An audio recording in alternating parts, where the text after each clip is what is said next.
எப்படி சொல்றது, ஆ என்னதான் இதெல்லாம் வந்தாலுமே, இந்த மாரி இண்டஸ்ட்ரீஸ் நிறைய வந்தாலுமே, இது வந்து எக்ஸ்பிளைன் பண்ண கஷ்டமா இருக்குது. ஸோ ஆ என்னதான் இந்த மாரி இண்டஸ்ட்ரீஸ் நிறைய வந்தாலுமே, அது வந்து ஒரு மேட்சே இருக்குல்ல. அதுக்கு வந்து கீப் அப் பண்ண முடியல. அந்த ஹேண்டிகிராஃப்ட் இண்டஸ்ட்ரீஸ் இருந்த காலத்தோட இது ரொம்ப ரொம்ப உண்மையா ரொம்ப ஸ்லோவாவும் போகுது. இன்கமும் கிடையாது, ஒண்ணும் கிடையாது. உண்மையா ரொம்ப ஸ்லோவாவே போயிட்டு இருக்கு. ஹேண்டிகிராஃப்ட் இண்டஸ்ட்ரீஸ் அந்த மாரி டைம்ஸ்லாம் இருக்கும்போது, ரொம்ப ட்ரெடிஷனல் ஹேண்டிகிராஃப்ட்ஸ்ல அது காலங்காலமா பண்ணிட்டு இருந்தோம். அதுல ரொம்ப பேர் பொறந்தவங்களும் நம்ம. அதனாலயே அது அதோட அது அது நம்மளோட இண்டஸ்ட்ரிக்கு வந்து ஜிடிபி கொடுக்குற மாதிரி நம்மளோட இந்த இண்டஸ்ட்ரீஸ் வந்து கொடுக்க முடியல. அப்படியே கொடுத்தாலுமே ரொம்ப கம்மியான அமௌண்ட்ல தான் கொடுத்துச்சு. ஜிடிபினா என்னதுன்னா gross domestic product, cross value added. அதாவது நம்ம செய்யற வேலைக்கு வந்து ஒரு வேல்யூ ஆட் ஆகும் நம்மளோட நாட்டோட பொருளாதாரம். அந்த மாரி இது வந்து ஆட் பண்ணல. நம்மளுடைய ஹேண்டிகிராஃப்ட், அதாவது ட்ரெடிஷ்னலா காலங்காலமா செஞ்சுட்டு இருந்த ஹேண்டிகிராஃப்ட் ஒர்க்ஸ் தான் அது நிறைய கான்ட்ரிபியூஷன் கொடுத்துட்டு இருந்துச்சு. ஜிடிபிக்கு ரொம்ப இது கொடுத்துட்டு இருந்துச்சு, கான்ட்ரிபியூஷன்ஸ் இப்போ இதெல்லாம் கொடுத்துட்டு இருந்துச்சு. அதுவே நீ பிரிட்டன் வந்து இண்டஸ்ட்ரீஸ் வர ஆரம்பிச்சது, இண்டஸ்ட்ரீஸ் என்னதான் கொடுத்தாலுமே ரொம்ப கம்மியான அமௌண்ட்ல கொடுத்துட்டு இருந்துச்சு. Okay. Another significant drawback of the new industrial sector was the very limited area of operation of the public sector. This sector remained confined only to the railways, power generations, communications, ports, and some other department undertakings. இதுல இன்னொரு அடி என்னதுன்னா, இதுல வந்து என்னதான் இந்த மாதிரி new industrial sectors வந்தாலுமே அது ரொம்ப லிமிடெட் ஏரியால தான் இருந்துச்சு. ஒரு சில இடத்துங்கள்ல தான் இருந்துச்சு, எல்லா இடத்துலயும் இருக்குல்ல. நம்ம வந்து நிறைய இடத்துல பாக்குறோம்ல, ட்ரெயின் ஸ்டேஷன் இருக்கு, ஏர்போர்ட் இருக்கு, ரோடெல்லாம் இருக்கு.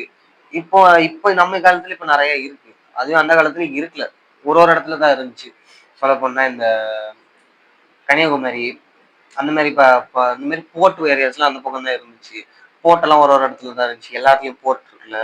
அதுக்கப்புறமா ரயில்வேயும் ஒரு இடத்துக்கு தான் இருந்துச்சு. அதாவது சொல்ல போனா, சும்மா எக்ஸாம்பிளுக்கு சொல்ல போனா, ஈஸியா சொன்ன எங்க சொன்னா, தமிழ்நாட்டுல இருந்து கர்நாடகாவுக்குள்ள போக மட்டும்தான் ட்ரெயின் இருந்துச்சு. அங்க அதுக்கு ரெண்டுத்துக்கு மட்டும் தான் ட்ரெயின் இருந்துச்சு, வேற எங்கேயும் ட்ரெயின் இருக்குல்ல அவ்வளவா. இங்க மட்டும் தான் ட்ரெயின் இருந்துச்சா, இது ரெண்டுத்துக்கு மட்டும் தான் கனெக்ட் ஆகும். கர்நாடகாவுக்கும் தமிழ்நாட்டுக்கும் தான் கனெக்ட் ஆகும். ஆனா தமிழ்நாட்டுல இருந்து அங்க டெல்லிக்கு கனெக்ட் ஆகாது, இங்க கனெக்ட் ஆகுது, இங்க கனெக்ட் ஆகுது. இன்னைக்கு இருக்கிற மாதிரி அந்த காலத்துல இருக்குல்ல, இந்த மாதிரி இதுவும் கொடுக்கல. ரயில்வேஸ் இருக்குல்ல, பவர் ஜென்ரேஷன்ஸும் இருக்குல்ல, கம்யூனிகேஷன்ஸும் இருக்குல்ல, போர்ட்டும் இருக்குல்ல, சம் அதர் டிபார்ட்மெண்ட் அண்டர்டேக்கிங்ஸும் இருக்குல்ல. எதுவுமே இருக்குல்ல. எல்லாம் இருந்தாலுமே ஒரு இடத்துல அதாவது ஸ்கேட்டர் இது இருந்துச்சு. நம்மளோட மேப்ல ஒரு முக்குல ஒண்ணு இருக்கும், இன்னொரு முக்குல இன்னொன்று இருக்கும், இன்னொரு முக்குல இன்னொன்று இருக்கும் அப்படின்னு சொல்லி ஒரு முக்குல ஒன்னொன்னு தான் இருந்துச்சு. எல்லாமே எல்லா இடத்துலயும் இருக்குல்ல இப்ப இருக்கிற மாதிரி. ஓகே. ஸோ நெக்ஸ்ட் வந்து foreign trade.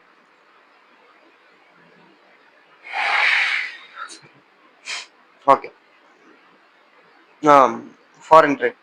India has been an important trading nation since ancient times, but the restrictive policies of commodity production, trade, and tariff pursued by the colonial government adversely affected the structure, composition, and volume of the India's foreign trade.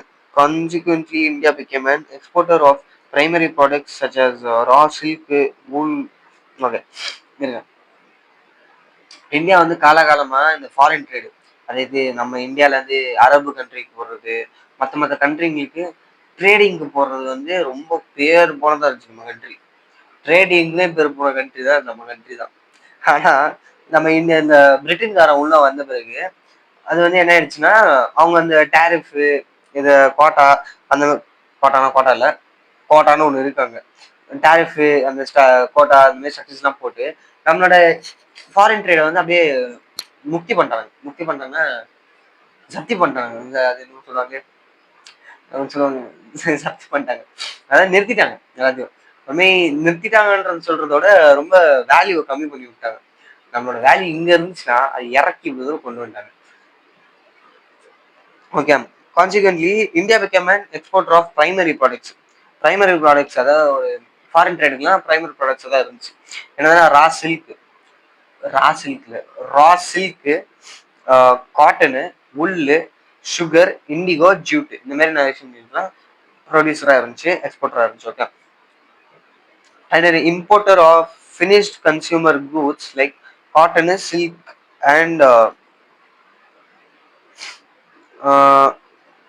silk and wool, woolen clothes, and capital goods like light machinery products in the factories of Britain. For all partial purposes, Britain maintained monopoly control over India's exports and imports. As a result, more than half of the India's foreign trade was restricted to Britain, while the rest was allowed with a few other countries like China, Ceylon, no Sri Lanka, Sri Lanka and Persia, Iran. The opening of the Swiss Canal further intensified British control over Indians for foreign trade. அதாவது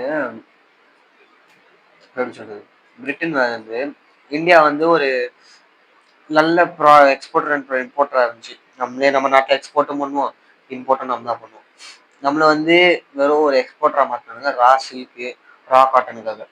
அவனுக்கு நாட்டுக்கு எடுத்துன்னு போயிட்டு அங்கேருந்து return எடுத்துன்னு வந்து இங்கே வச்சு இம்போர்ட் பண்ண வச்சானுங்க. சில்க்கையும் உல்லன் க்ளோத்ஸ் அந்த மாதிரி மிஷினரிஸையும் அவங்க தான் இம்போர்ட் பண்ண வச்சாங்க. கிட்டத்தட்ட எப்படி சொல்லணும்னா, நம்மளை வந்து நம்ம நம்ம நம்ம நம்ம வந்து எப்படி சொல்றது, நம்ம வந்து நம்மளோட நாட்டில் வந்து நம்ம என்ன பண்ணணும்னு சொல்லிட்டு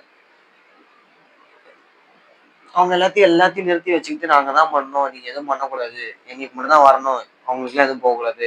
அதை இவங்க வந்து இம்போர்ட் பண்ணிட்டு இருந்தது.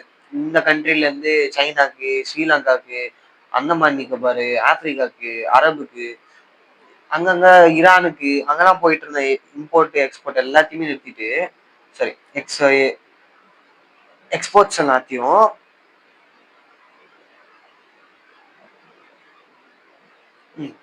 அங்க போயிட்டு இருந்த எக்ஸ்போர்ட்ஸ் இம்போர்ட்ஸ் எல்லாத்தையுமே நிறுத்திட்டு, நீங்க எங்களுக்கு மட்டும்தான் அனுப்பணும், எங்களுக்கு மட்டும்தான் விற்கணும், எல்லாத்தையும் எங்களுக்கு மட்டும்தான் பண்ணணும்னு சொல்லிட்டு எல்லாத்தையும் அவங்க பக்கம் டைவர்ட் பண்ணி விட்டாங்க. ஓகே, அப்படியே அதை எல்லாத்தையும் டைவர்ட் பண்ணி விட்டாங்க. ஒரு சில இடத்துக்கு மட்டும் அவங்க விட்டாங்க, சரி நீங்க அங்க போய் ட்ரேட் பண்ணிக்கோங்க.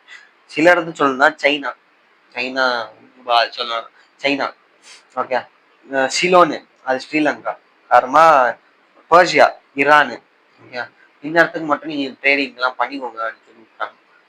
அதுக்கப்புறமா ஸ்விஸ் கெனால்னு ஒன்று இருக்கு. ஓகே, அது வந்து எங்கன்னா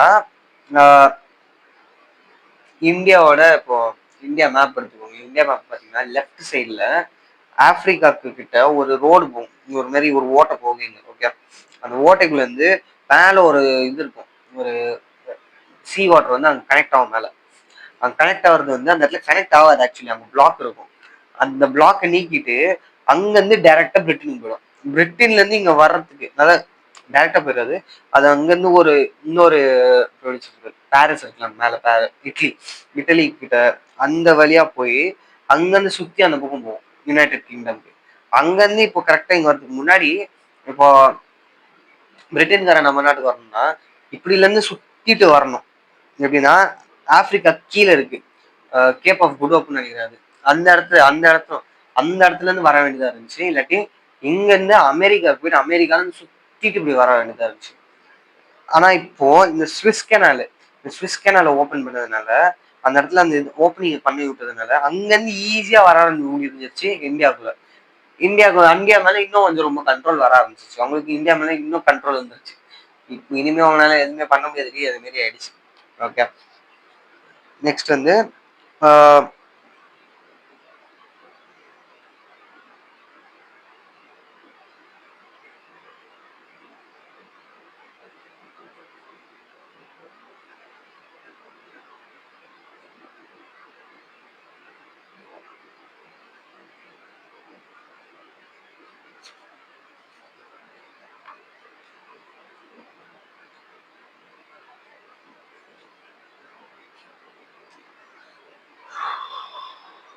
ஓகே, இப்போ இன்னொரு பிரச்சனையும் இருந்துச்சு. ஓகே, இந்த மாதிரி இந்த எக்ஸ்போர்ட் இம்போர்ட்ல வந்து இன்னும் சில பேர் வந்து ஒரு டெய்லி நெசசிட்டி அந்த விஷயத்த எல்லாத்தையும் வாங்க ஆரம்பிச்சாங்க, ட்ரேட் பண்ண ஆரம்பிச்சாங்க. அதெல்லாம் என்னதுன்னு பார்த்தோம்னா, இந்த சாப்பாடுல இருந்தது, தானியங்க, துணிங்க, கெரோசினு, இந்த மாதிரி டே டு டே லிவிங்க்கு இந்த தேவையான பொருட்கள் எல்லாத்தையும் வாங்க ஆரம்பிச்சாங்க, ட்ரேட் பண்ண ஆரம்பிச்சாங்க. அது ஆக்சுவலி நம்ம இந்தியாலேயே கிடைக்கும்.